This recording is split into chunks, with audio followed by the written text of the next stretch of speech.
In the previous video, we talked about the rationale of the war between the Netherlands and Germany. In this video, we are going to continue with Anne's story with her life in hiding. The next morning, Anne's mother woke her up at 5:30. She had to put on as many of her clothes as possible. They could not walk along the streets with suitcases. People would notice. Anne pulled on as many items as she could: 2 shirts, 2 pairs of trousers, a skirt, and a dress. She was very warm. It was a humid day and raining outside. Anne had to leave her cat Morjay behind. She could not come. Anne left a letter to the neighbors asking them to take care of the cat. Anne's mother Edith also left a piece of paper with an address in Maastricht. The Frank family were hoping that this would trick people into thinking that they had fled to Switzerland via Maastricht. Miep Gies came to fetch Margot at 7:30. Margot had removed the yellow Star of David from her jacket and left with Miep on a bicycle. Anne did not learn where they were going until they were on their way. Their hiding place would be in her father's business. They arrived there after an hour of walking. Miep was waiting and opened the door for them. Soaking wet from the rain and sweat, they went inside and climbed the small staircase to the secret annex. A nervous Margot was already waiting. Everyone was relieved they had not been stopped by street patrols on their way and happy that they had all arrived safely. The secret annex itself was still a big mess, with boxes full of things, food supplies, furniture all strewn around. Otto and Edith did not plan to go into hiding until July 16th, but because Margot received her notification, their plans had changed. The first few days in the secret annex were taken up with tidying and organizing the place. The neighbors could not be allowed to see them, so Otto and Anne immediately made curtains. These were not particularly nice, simply some sheets stitched together. Otto also took care of the blackout curtains. In the occupied Netherlands, windows had to be blacked out at night, so no light could come out of the houses. The street lights were also off. This was to make it difficult for Allied bombers to find their way to German cities. Anne did not have time to write in her diary for a few days. Her life changed completely from one day to the next. A week previously, she had still been in school. She had met all her friends in the afternoons and had been looking forward to the summer holidays. Now, she was hidden inside her father's office building and no longer permitted to go outside. How long would she have to stay here? The Van Pels family arrived at the secret annex on July 13th. Her maid, his wife Auguste, and their son Peter. Anne already knew Peter. He had been to her 13th birthday and brought her some chocolate. He wasn't really her type. She found him boring and shy. Peter had brought his cat, Mauchi. Anne had to get used to Mauchi. She missed Morjay. Would the neighbors take good care of her? Anne wrote a goodbye letter to her friend Jacqueline. They had promised to write to each other if either of them had to go away unexpectedly, but Anne's father would not let her send the letter. That was too dangerous. In her diary, Anne fantasized about receiving a reply from Jacqueline and wrote her another letter. Anne read all the books she was able to bring from her favorite writer, Sissy van Marksveld. These books were about the experiences of Joop ter Heil and her friends. Anne started to write to the friends of Joop in her diary. She pretended they were her own friends. However, there were so many that Anne eventually chose one, Kitty. This became the friend to whom Anne wrote in her diary. Writing was the only way for Anne to get some release. All the adults around her sometimes drove her crazy, treating her like a small child, and she could never slam a door, stomp her feet, or even just go outside. Anne also described what was going on in the world outside in her diary. The reports from Amsterdam had worsened. More and more Jews were being summoned to register with the authorities. If they did not, they would be dragged from their homes by the Nazis, usually at night. The Dutch police helped with this, the helpers told the group hiding in the secret annex. Beth also told Anne that her classmate Betty had been taken away. Anne was shocked and very worried. How would things go for her friends? Another source of news for the people in hiding was the radio located downstairs in Otto's office. The first time they went down to listen to the news there, Anne was terrified. Imagine if the neighbors heard anything. She wanted to get back to the safety of the secret annex as quickly as possible. Later, she became used to being able to go to other parts of the building in the evenings, at night, and during the weekends. She even enjoyed these opportunities to leave the tiny, cramped hiding place for a little while. In September, Miep asked Otto Frank if there was room for another person to join the group, Fritz. The people in hiding and the helpers all decided that he could join them. On November 17, 1942, Fritz was the 8th person to go into hiding in the secret annex. Initially, Anne liked her new roommate, but found him to be increasingly difficult as the days went on. He kept on commenting on her behavior and also told on her to her mother. Anne found him to be a real pain. Fortunately, there were also happy moments in the secret annex. For the first time in their lives, those in hiding celebrated Sinterklaas in early December. The helpers brought presents and wrote funny little poems. It was a fun evening of exchanging gifts. Otto and Edith had planned in advance how they could spend the time. They had brought school books for Margot and Anne, and Otto gave lessons to the 3 youngsters. Every week, the helpers brought new library books for everyone. Anne read book after book. Reading made her life less tedious. Everyone in the group understood that they could only stay sane in the tiny space if they kept to a tight daily schedule. There were also strict rules for safety because every sound could be dangerous. Below them, in the company warehouse, were people at work who knew nothing.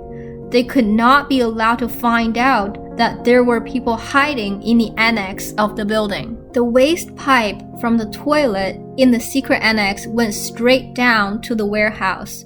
Every morning, there was a dangerous half hour when the warehouse employees were already at work and the helpers had yet to arrive at the office. Then those in hiding had to be extra quiet and not use the toilet. Once the helpers had arrived, the toilet could be used occasionally. The men working in the warehouse would assume that the sound came from the office waste pipe. The people hiding in the annex would walk around in slippers all day and could only talk very softly during the day. They were happy when lunchtime came, as the warehouse workers would go home to eat. The helpers would often come to the hiding place for lunch and a chat. It was the nicest part of the day. The helpers provided whatever was needed for those in hiding. For 8 people, this meant a lot of groceries. Luckily, they knew local shopkeepers they could trust, like the baker, the butcher, and the vegetable grocer. The dark winter passed slowly and spring came. Anne celebrated her 14th birthday on June 12, 1943. This was her first birthday in the secret annex, and she had not been outside for almost a year. Anne was given lots of sweets and a big book about the mythology of Greece and Rome. Her father wrote a lovely birthday poem for her. Anne actually liked writing best of all. During her time in the secret annex, Anne actually started writing a novel called Caddy's Life and worked her father's life into it. But Anne stopped with this after just a few chapters. She realized she did not yet have enough life experience. Anne's passion for writing led to a major row with Fritz.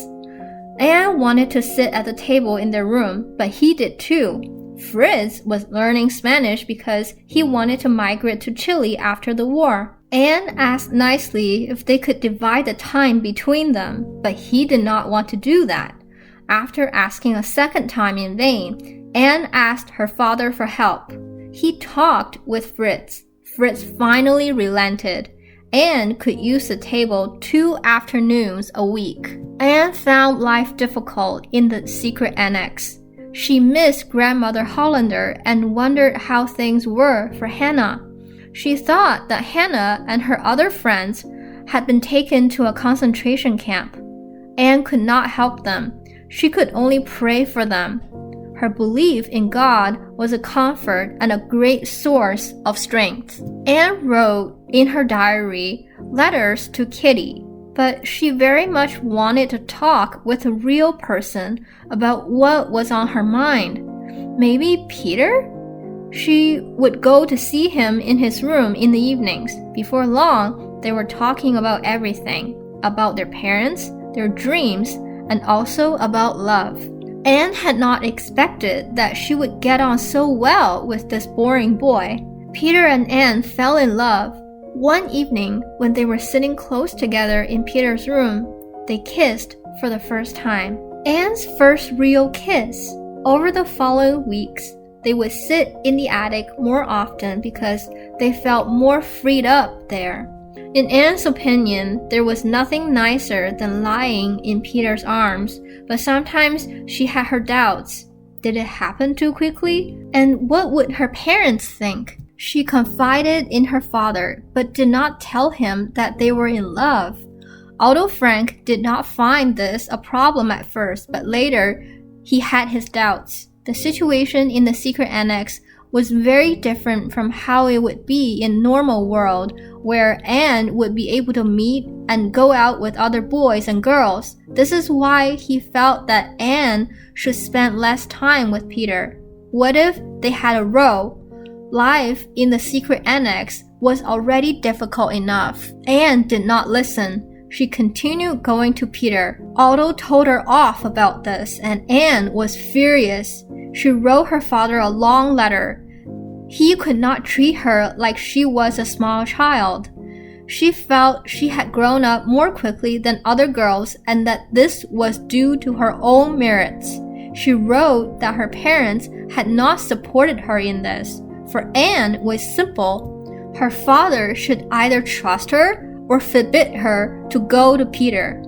Otto was very hurt by this letter. He discussed it in depth with Anne. Why did she write such a letter? He and Edith had always supported her and always done their best for her. How did she get the idea that she had done everything alone? Anne realized she had gone too far and was deeply ashamed. In spring of 1944, the people in hiding heard on Radio Orange, the Dutch radio broadcaster located in England, that diaries, letters, and other documents would be gathered after the war. In this way, the hardship people suffered during the war would be recorded for posterity. The group immediately thought of Anne's diary, and the news report gave Anne an idea. After considerable deliberation, in May, she decided to write a real book about her time in the secret annex. She used her diary entries as a source for this book and made a new and more detailed version. She left out some parts because she found them too private or not good enough. She also added new texts and had already thought of a title, The Secret Annex. Her greatest dream was to be a journalist and a famous writer after the war. In the meantime, her passion for Peter had cooled a bit, and she distanced herself emotionally from him. He had not become the boyfriend she had longed for. She had hoped to be able to talk to him about her deepest thoughts and feelings, but this turned out not to be the case. Anne also thought it was a pity that her father did not tell her much about himself. It was because of this that she did not share her own thoughts with him. On June 6, 1944, there was a fantastic news.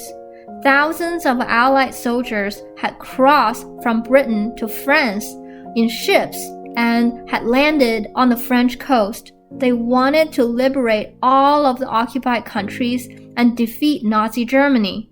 Nazi Germany was caught in a vice. The Russians were attacking from the east, while the Americans, British, and Canadian and other Allied forces were attacking from the west. Margot said that Anne might well be able to go back to school in October. Imagine, in her diary, Anne paid less and less attention to the daily events in the secret annex and the news about the war. Instead, she thought more about herself. Why was she so different when other people were around? She appeared more superficial, but at the same time had a serious side that she herself found sweeter and more attractive. She actually knew how she would have liked to be, but she couldn't manage to actually be this way.